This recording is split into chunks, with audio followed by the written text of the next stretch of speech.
বন্ধুরা, আবারও চলে এসেছি গপ্প সপ্প চ্যানেলে আপনাদেরকে স্বাগত। আজকে যে রান্না হবে থানকুনি পাতার ঝোল, থানকুনি পাতা দিয়ে আলু দিয়ে পাতলা ঝোল হবে। আর হবে বাঁধাকপি আর শোল মাছ। থানকুনি পাতা বসানোর জন্য আগে আমি একটু তেল দিয়ে নিয়েছি, এর মধ্যে আমি একটু সর্ষে ফোড়ন দেবো, দিয়ে আলুটাকে ভেজে নেব। এবার আমি আলুটাকে দিয়ে দেবো, আলুর মধ্যে আমি নিয়ে দিচ্ছি।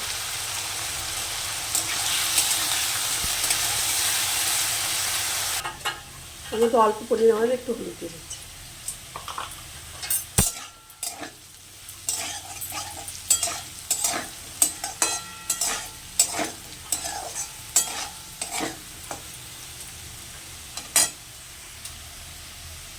আলুটা আমার ভাজা ভাজা হয়ে গেছে, এবার আমি জল দেবো।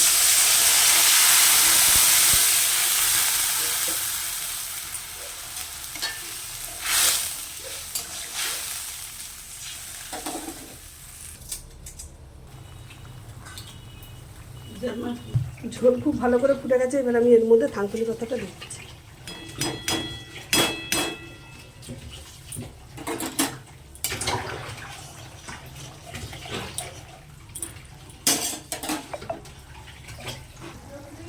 এই যে দেখুন, আমি এইভাবে থানকুনি পাতার ঝোল করেছি যাতে সবাই খেতে পারে, বাচ্চা বয়স্ক সবাই খেতে পারে। তো যদি আপনাদের এই রেসিপিটা ভালো লাগে একটু লাইক শেয়ার করে দেবেন।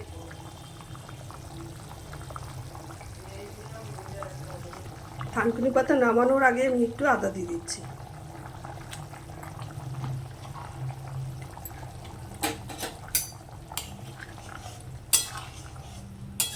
একটু ফুটলে আমি নামিয়ে দেব। সামান্য একটু নুন দিয়ে দিচ্ছি।